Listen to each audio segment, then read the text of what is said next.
Peuple de France, bonjour, bonsoir. La France va mal. Ah, là, c'est vraiment très très tendu en ce moment.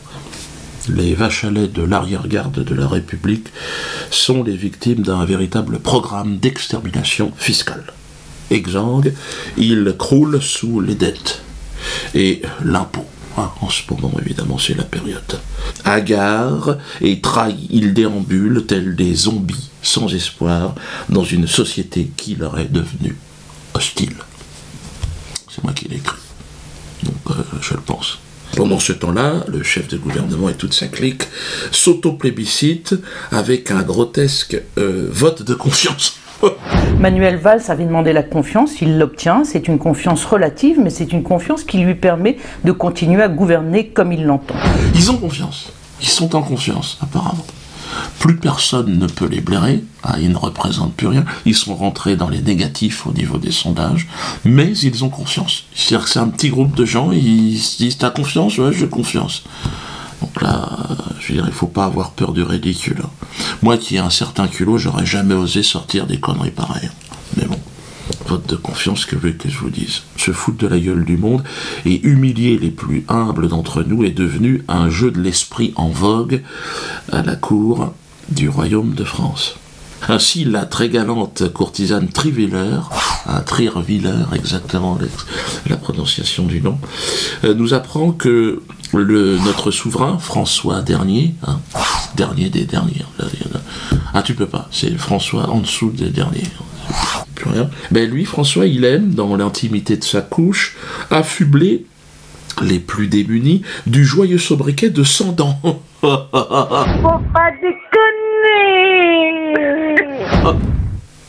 Vous noterez ici l'esprit taquin et potache de notre souverain. Et c'est un professionnel qui vous le dit. Non, c'est les 100 dents, il y a quand même une notion humoristique assez intéressante. Enfin, c'est très humiliant, évidemment, mais bon, il essaye, il fait de son mieux. Mais il n'en est pas à son coup d'essai, François. Vous vous souvenez sa plaisanterie sur les Algériens ? Ça n'avait pas marché, mais il avait tenté, regardez, souvenez-vous. Monsieur le ministre de l'Intérieur, qui va nous quitter peut-être pour aller en Algérie, il en revient, sain et sauf, c'est déjà beaucoup. Il n'y a que devant ses maîtres que François se montre un peu plus sérieux. Docile, veule, c'est à vomir. Souvenez-vous, devant Netanyahou, regardez-le. Je vais tenter, dans un hébreu moins fluide, mais tout aussi sincère, de vous répondre. Tamid et Shaer, Raver, Shel Israël. Je suis votre ami et je le serai toujours. J'aurais été obligé de chanter. Je l'aurais fait. Pour l'amitié entre Benjamin et moi-même, pour Israël et pour la France,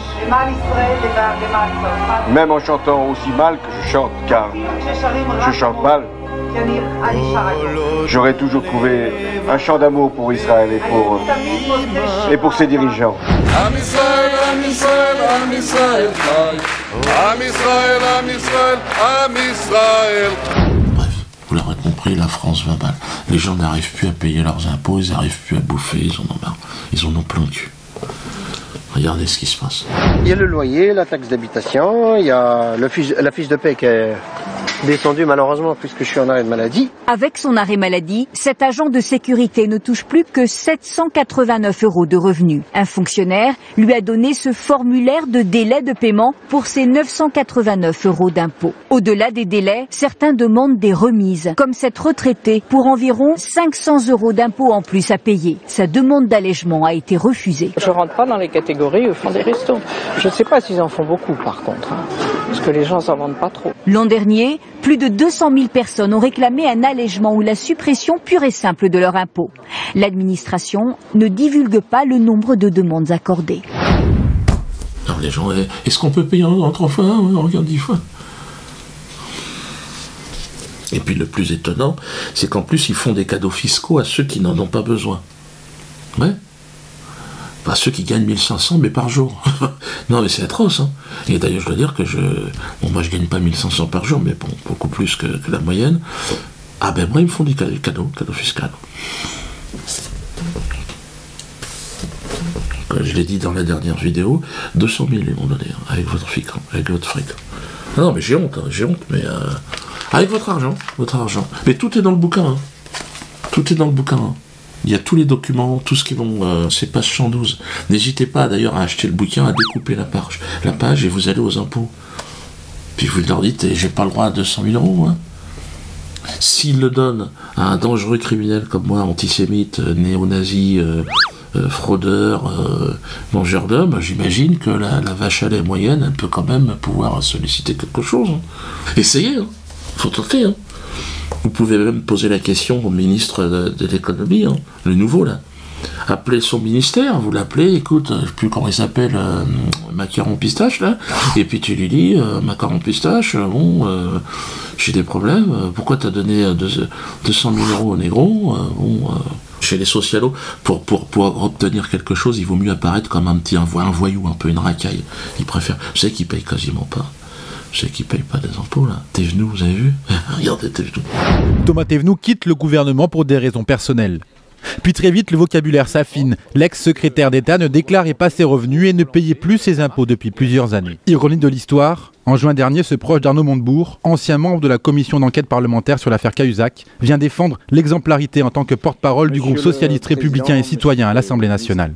La République exemplaire, c'est le renforcement des sanctions pénales pour ceux qui fraudent, pour ceux qui n'en remplissent pas leur devoir fiscal. Membre de la mission d'enquête parlementaire dans l'affaire Cahuzac, il n'avait pas eu de mots assez durs pour l'ancien ministre délégué au budget.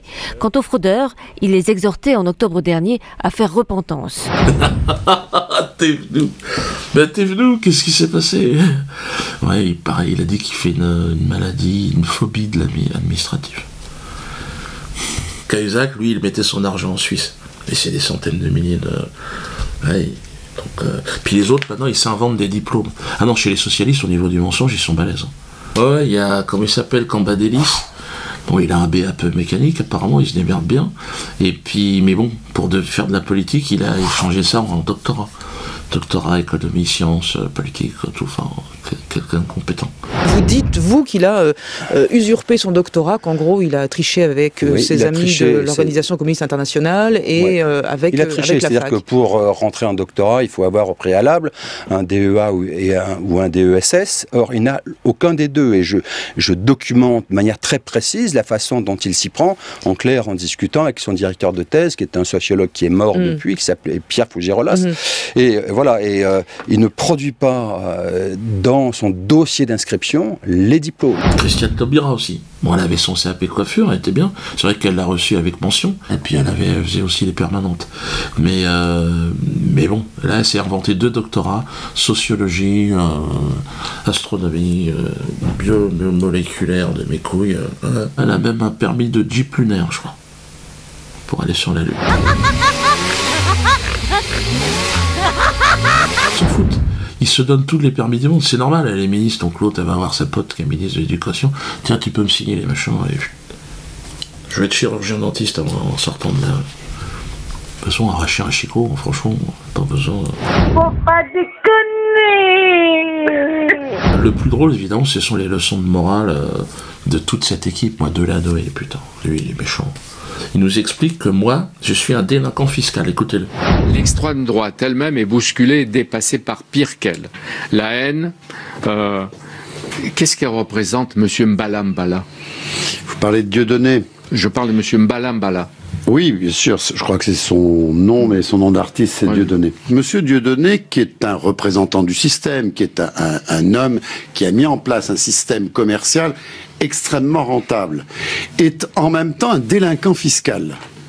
Il a été 6 fois, attendez, il a été 6 fois redressé fiscalement. C'est donc un délinquant fiscal. Deuxièmement, ce monsieur organise son insolvabilité. Non mais la diffamation. Rendez-vous devant les tribunaux, Bertrand. Je peux pas laisser passer des trucs comme ça. Attends, c'est quoi? Puis alors, c'est un culot incroyable. L'autre, il a entouré dans son parti, c'est que des malfrats, des délinquants de tous les genres. Hein, et l'autre, il me traite à moi, honnête contribuable. Hein, il me salit et tout est dedans. Page 108, vous avez mon bordereau de situation fiscale. Donc là, vous voyez tout ce qui se passe. Vous voyez bien qu'il ment. Il dit n'importe quoi, l'autre. Moi, j'ai payé plus d'impôts que lui. Et puis lui, il joue avec l'argent public.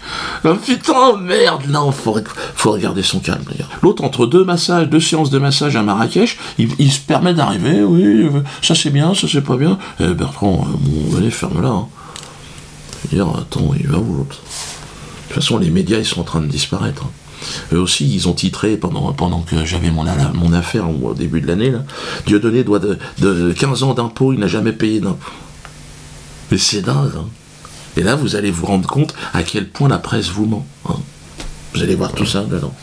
C'est cette même presse qui vit aujourd'hui, évidemment, sous perfusion avec l'argent public, votre argent. Parce qu'autrement, plus personne ne s'intéresse à eux. Pour ça, on a demandé une commission d'enquête parlementaire, ce qui est normal. Hein. Ben, il faut qu'un député pose la question à l'Assemblée. Mais bon, il y en a déjà, au début, on en avait un. Là, je sais pas combien. Ouais, ben, ils sont intéressés, hein, ceux on s'est rapproché de plusieurs. Les frondeurs aussi devraient aimer ça. Hein. Parce que l'affaire Dieudonné a provoqué des atteintes graves et répétées à la personne et au bien. Non, moi, je parle pas de... Cette affaire a révélé surtout des dysfonctionnements majeurs dans l'action gouvernementale, notamment entre les services des ministères de l'Intérieur, du Budget et de la Justice. Elle a également provoqué au sein de la communauté nationale des craintes profondes quant à l'impartialité et l'indépendance du Conseil d'État. Le Conseil d'État, même à l'étranger, les mecs, rendre une décision en moins de 2 heures. Même pas en 5 minutes, ils l'ont rendu en 20 minutes, 4 pages. Même moi, quand j'écris assez vite, hein, c'est impossible. On a fait les calculs l'autre jour. C'est impossible. Donc il avait déjà préparé, quoi. À tel point que le vice-président de la plus haute juridiction administrative française a dû se justifier. Ah, il a dû se... Mais là, je pense qu'il va le faire devant l'Assemblée. Hein. C'est normal. On ne peut pas faire n'importe quoi indéfiniment. Qui peut croire, après l'affaire Dieudonné, à l'indépendance de la justice? J'en ai parlé, ma dernière, elle a 4 ans. Elle m'a dit, papa, j'y crois pas. Merde, je me suis dit, merde, comment ça va se passer alors? Puis alors, il y a tout un tas de questions. On a envie de poser à Jérôme Cahuzac, c'était le ministre délégué du budget. Par décision en date du 1er février 2013, vous avez accordé, Jérôme Cahuzac, une remise fiscale d'environ 200 000 € à Dieudonné. Pour quelle raison? Il faut répondre. Hein. En avez-vous informé le président de la République et les autres membres du gouvernement? Question à Bernard Cazeneuve, actuel ministre de l'Intérieur, à l'époque ministre délégué du budget. La remise fiscale d'environ 200 000 € accordée à Dieudonné a été validée définitivement sous votre ministère le 30 novembre 2013, c'est-à-dire quelques semaines avant ma première date à Nantes. Ouais. En avez-vous informé le président de la République et les membres du gouvernement pendant l'interrogation? Si oui, à quelle occasion? A. Lors d'une réunion privée à l'Élysée. B. En Conseil des ministres. C. Dans les couloirs d'un ministère. Ah, il y a le choix. Ils ont le choix de répondre.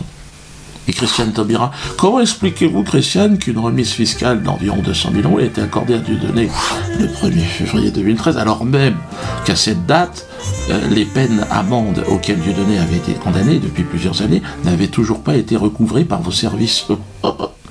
Oui, c'est bon, donnez-lui 200 000, mais il doit de l'argent, il paraît. Ah, il y a un problème. Est-ce que ça fonctionne bien? Et d'autre part, qu'une enquête préliminaire a été ouverte par vos services à l'encontre de Dieudonné pour blanchiment, fraude fiscale et organisation d'insolvabilité. Et pourtant, il me donne 200 000, au même moment. Hey, ça va les gars? Il va falloir répondre à tout ça. Ouais, c'est vrai qu'on a envie de savoir. Non, il y a des questions, évidemment, on va poser des questions également à Valls. On va lui demander à Valls, à l'époque vous étiez ministre de l'Intérieur, combien de spectacles de Dieudonné avez-vous déjà vu déjà? Avez-vous consulté des membres du Conseil d'État pour rédiger votre circulaire du 6 janvier 2014? On aimerait bien savoir. Comme ça. Ouais, certainement une coalition. Conseil d'État, on va leur demander... Alors, Conseil d'État, vous voir s'il y a des pages. À chaque page, tu as envie de dire merde, qu'est-ce qui se passe? Jean-Marc Sauvé, président du Conseil d'État, êtes-vous entré en relation de manière directe ou indirecte avec Manuel Valls ou des membres de son cabinet entre le 27 décembre 2013 et le 11 janvier 2014? Si oui, que vous êtes-vous dit? C'est assez précis ces questions-là. Parce que c'est pas. Vous n'avez pas le droit normalement. On va poser la question aussi à Stirn. Êtes-vous rentré en relation de manière directe ou indirecte avec Manuel Valls ou des membres du cabinet? Avez-vous vu le spectacle Le Mur? Non, je crains que ce soit la fin de ce gouvernement. Parce que cette affaire, si vous voulez, elle a en fait... elle démontre un peu comme un baromètre à quelle température on se trouve, quoi. Kémy, je vous l'ai dit, Kémy Séba, détenu à Fleury-Mérogis après une conférence à la Main d'Or. Il était venu parler de son livre qu'il est en train de sortir, un père de famille, un panafricaniste convaincu, un ami. Il a été arrêté, comme un cow-boy. Parce qu'il a dit il y a 5-6 ans qu'il trouvait que la France-Afrique, il fallait que ça s'arrête. Et là, donc on est en prison. 2 mois de prison, il risque. Enfin là, on est en train de voir. Donc acheter son livre, déjà, ça serait pas mal. Ça lui rendrait service, c'est ça le soutien. Kémy n'est pas assez blancos pour Valls. Parce que c'est que Valls, il aime pas trop les... Non, pour lui, il manque des blancos. Non plus, je suis pas assez blancos. Mais même vous, les blancos, vous n'êtes pas assez blancos non plus. Si t'es pas israélien... malheureusement, l'État ne te considère plus aujourd'hui. Mais c'est pas le seul au Parti Socialiste à pas aimer les nègres. Il y a Gage aussi. Lui, il a dit il faut me pourrir ma vie. Parlez de moi, écoutez-le.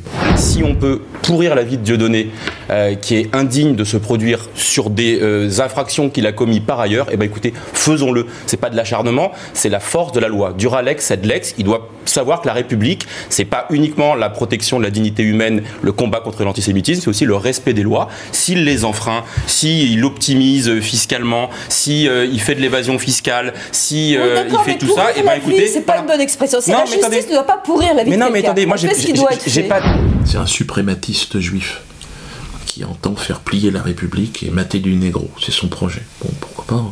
Moi, je pense qu'on pourrait aussi lui penser à lui pourrir sa vie à lui, puisqu'il veut pourrir la mienne. Donc si vous avez des informations sur la vie de Gage, je suis présent. Je suis en demande.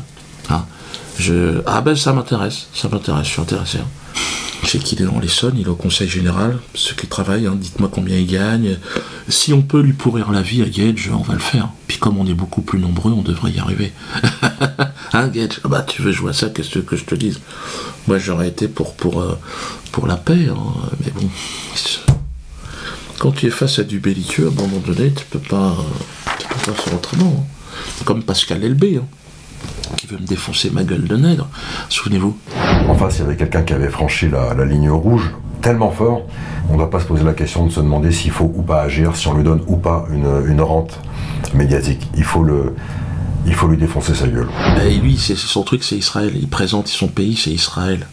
Mais Israël, ils aiment pas du tout les négros, regardez. C'est présenté par Pascal Elbé, on a fait un petit montage pour rigoler, mais c'est chaud. Israël, c'est bien plus que ce que les médias nous en disent. Je viens ici depuis une vingtaine d'années et je continue à me faire surprendre par la richesse et la variété de ce pays en perpétuel mouvement. Ses habitants, sa manière de vivre, son histoire, tout est là pour vous séduire.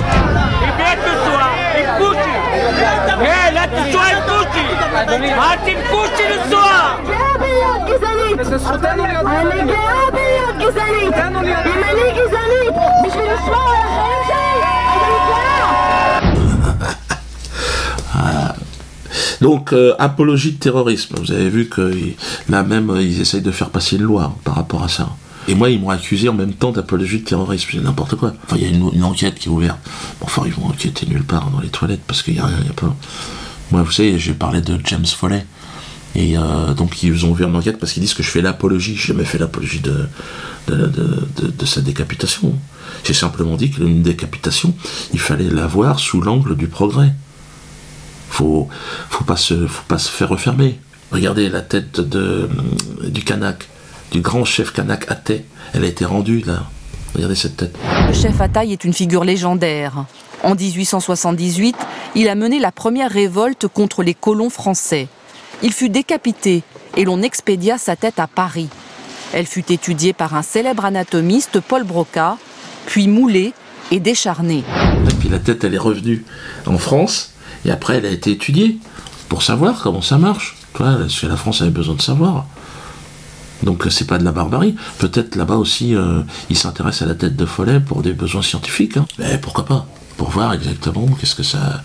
Le tout, face à ce genre... Moi, je suis contre la décapitation, je l'ai toujours dit. Donc, on peut pas dire que j'en fasse l'apologie. Mais je suis dans la compréhension et dans le dialogue. C'est pas en disant à des gens que vous êtes des barbares qu'on va pouvoir réussir à créer un lien et à discuter. On ne peut pas organiser une compétition victimaire autour de tout ça. Hein. Donc Follet, c'est un Américain, ils ont besoin de savoir là-bas comment ça fonctionne, un crâne d'Américain. Tiens, si tu touches là, ah tiens, il ferme les yeux, tu tires le nerf, hop, ça ouvre la bouche. Peut-être qu'ils font des tests comme ça. Hein. Bon, bah les gars, ils font ça à l'ancienne. Hein. Ils ont peut-être pas des salles d'opération, ils ont peut-être pas tout ça, hein, dans le désert. Moi, je suis toujours été contre le terrorisme, en plus de ça, donc c'est pour ça que je suis à l'aise. Mais il faut que la famille Follet comprenne bien qu'on a fait ça avec le chef Kanak, athée. Et puis si on dit que c'est du barbarie, ça veut dire que la France est barbare? Non, la France doit rester au-dessus de tout ça. Hein. Non, la France, c'est notre France, hein, c'est la nôtre. Hein. Mais bon, ça me permet évidemment d'aborder la question de Kader de Bobigny qui m'a écouté. Il est venu, il est là. Bon, vous voyez, à quoi ça sert hein? Moi, avec mon atelier de chansons potage, je crée du lien. Moi, je dis c'est une bonne chose, Kader. T'es toujours mieux à chanter des chansons, faire des bruits de paix, regarde, écoute ça. Ouais, c'est toujours mieux que de décapiter quelqu'un. Kader, il m'a appelé, il m'a dit bon ben voilà, ton projet de garage, ça m'intéresse moyennement, mais j'ai peut-être un spectacle. Donc j'ai dit écoute Kader, tu viens, on en discute, tu te calmes. Et il m'a dit bon, j'ai pas envie de décapiter aujourd'hui, j'ai envie de faire rire les gens. C'est pas du bon boulot ça? Donc là, je dis on est bon. Hein?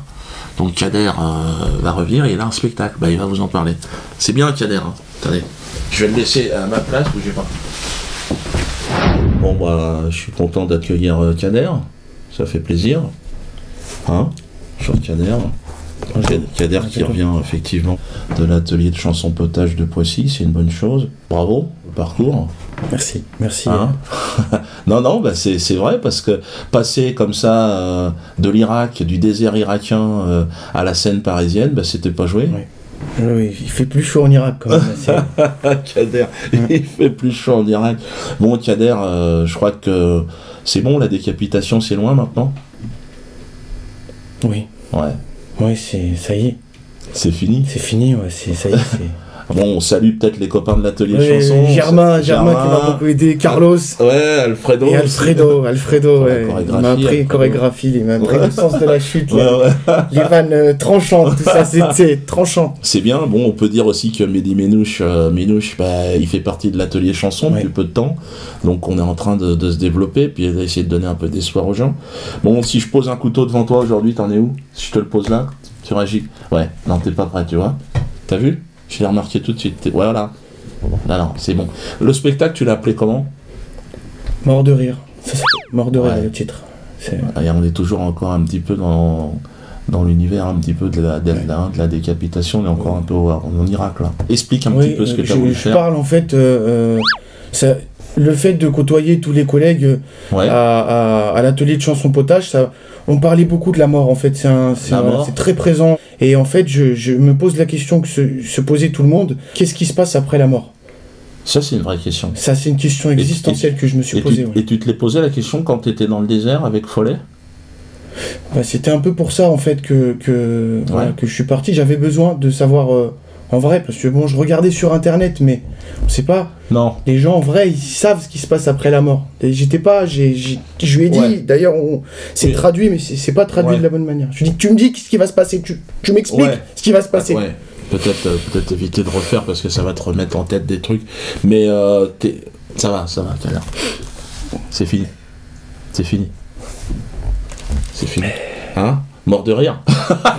Mort de rire, c'est le titre du spectacle. Voilà. C'est qu'est-ce qui se passe après la mort. Voilà. Et que des personnages, en fait. C'est des personnages que j'ai créés, d'imagination, dont un personnage qui existait, donc que j'ai rencontré dans le désert, à qui je voulais lui donner vie, après lui avoir pris. Enfin, du coup, je me suis inspiré de tout ce qui se passe autour de la mort, les religions, parce que la mort est très présente dans les religions, et je me suis inspiré de ça pour faire un spectacle drôle. Ouais, on va voir quelques petits extraits là, tiens. Vous êtes tous morts ces dernières 24 heures? Ah mais qu'est-ce qui s'est passé vous tous là? Une manif pro-mariage pour tous en Syrie? Allez, on se détend. Vous avez sûrement dû entendre parler du printemps arabe. Si, le festival que j'ai organisé là.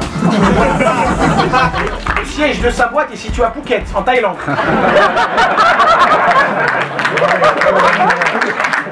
Il a été obligé de délocaliser, enfin. Là-bas, c'est vrai que la main-d'œuvre est tellement moins chère. Et les enfants tellement plus motivés. Moi,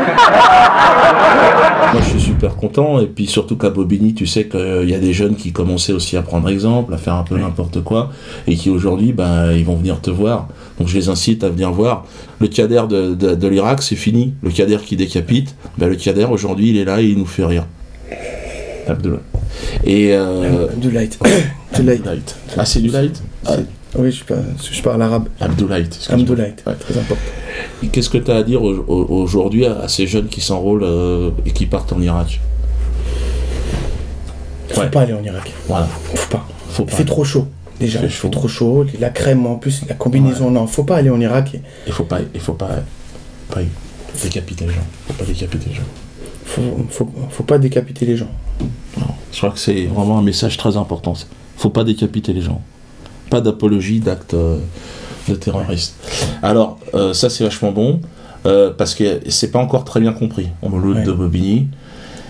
Bon, il est encore dans ses délires, il va mal, il a un problème psychologique, et il est toujours en train de s'identifier, on sait pas quoi. Et Mouloud, rejoins-nous. Mouloud de Bobigny. Rejoins-nous à l'atelier de chansons potage. Essaie de faire ressortir toute cette violence qui est en toi. Regarde l'exemple aujourd'hui de Kader. Mouloud, viens Mouloud. Viens, voilà. Parce que on va bien travailler. Voilà. Tu vas revenir. Toi, t'es parti loin quand même, on peut dire. T'es allé loin. T'es loin. non, mais t'es modeste. T'as quand même décapité des gens. T'as massacré des gens. Et aujourd'hui, tu nous fais rire. Et c'est ça qui est important, parce qu'il y a trop tendance à montrer le jeune de banlieue comme un potentiel terroriste. L'exemple de Kader est là pour vous dire, mort de rire. Mort de rire. Merci en tout cas. Et puis, merci beaucoup. Puis moi je serai là pour le spectacle. Alors c'est quel jour et c'est quand? Alors c'est tous les mardis soirs dans un théâtre parisien, dans le 20e. Bravo, continue. Tu es un exemple pour la jeunesse. Merci beaucoup Dieudonné, merci de m'avoir donné la chance. D'ailleurs je t'invite à mon mariage. Ouais. Si tu veux, j'ai trouvé une femme aussi. Tu vois, comme quoi. Elle est du Nord. Il y a Fatima. Fatima, voilà. Il y a 15 jours, il décapite. Aujourd'hui, c'est un autre homme. Voilà. Je suis content. C'est bien, Kader. Merci. C'est bien. Merci. Voilà, c'est bon, Kader. C'est bien. Ferme-la. Alors, bon, allez voir son spectacle, là, Kader. Et je pense que Mehdi Binouche, c'est un petit peu pareil. Laissez-le moi.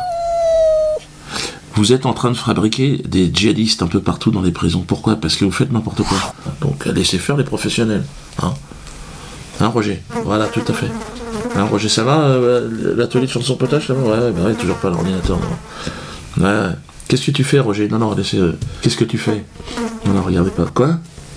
C'est pas vrai. Oui, c'est la colombe de la paix. Eh ben... Oui, mais qu'est-ce que tu fais dans son cul, Roger? La colombe de la paix est morte.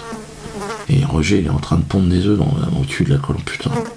Oui, tu vas monter ton parti politique, je sais, Roger. Le PQ. Le parti de la quenelle ou du parti de toilette, toi? Oui, bah c'est une bonne... Ah non, moi je ne ferai plus jamais de politique. C'est pas la peine de me tenter, Roger, je ne ferai pas de politique. PQ, ouais, je sais pas. C'est quoi le... Ouais, torchons ensemble la République. C'est vrai qu'elle mériterait de torcher ça, là. Non, moi je ferai pas de politique. Je veux bien te soutenir, mais je ferai pas de politique. Ah non, c'est hors de question. Non, moi c'est l'Anan Assurance. Regarde, on en est à 80 000. Continuez. Là, je pense fin octobre, on sera aux 100 000. Là, on monte notre assurance, on s'assure nous-mêmes. C'est le début de la révolution pour moi. Alors. Non, mais je n'ai rien contre ton truc, je te soutiens. Je pense que c'est une bonne idée, une mouche à merde en plus. Moi, je pense que si Roger se présente, tu devrais... Je pense qu'il y a pas mal de gens qui devraient te suivre. Tu devrais faire mieux que Hollande. Puis c'est vrai que l'idée que Hollande ait à répondre... Et alors, vous faites moins qu'une mouche à merde, qu'est-ce que vous en pensez? Bon, je crois qu'il ne pourra pas remonter le handicap. Non, je pense que les gens préféreront une mouche à merde. Je pense. En tout cas, moi, on va lancer un sondage. Sondananas. Ouais, pour les prochaines vidéos. Vous préférez François Hollande ou une mouche à merde? On va voir. Non, mais... Ou Roger la mouche, si tu veux. Susceptible parce que je m'emmerde. Alors qu'il est toujours sur la merde. Non, mais je sais, t'as un programme, Roger, mais t'es quand même dans le cul de la colombe de la paix. Si tu pouvais sortir de là, ça serait un petit peu plus présentable, quand même. Mon neveu, Joe Damas, donc fait son spectacle aussi. Hein. Voilà, il va m'accompagner aussi en tournée. Et mon neveu, ouais. Vous vous souvenez? Voilà. Donc allez voir son spectacle. Hein. Il a un super spectacle, vous allez voir sur l'écologie, il s'intéresse au... Ouais, bon, il a son jardin et tout, il a toujours été attiré. Bon, heureusement, ça lui, parce qu'autrement, il est trop intéressé par les jeunes femmes. Bon, on a du mal, on n'arrive pas à le caser. Ah, il se frotte toujours. La femme rose, il me dit, non, tonton, frotte la rosette. Frotte la rosette. Zouk love. Frotte la rosette.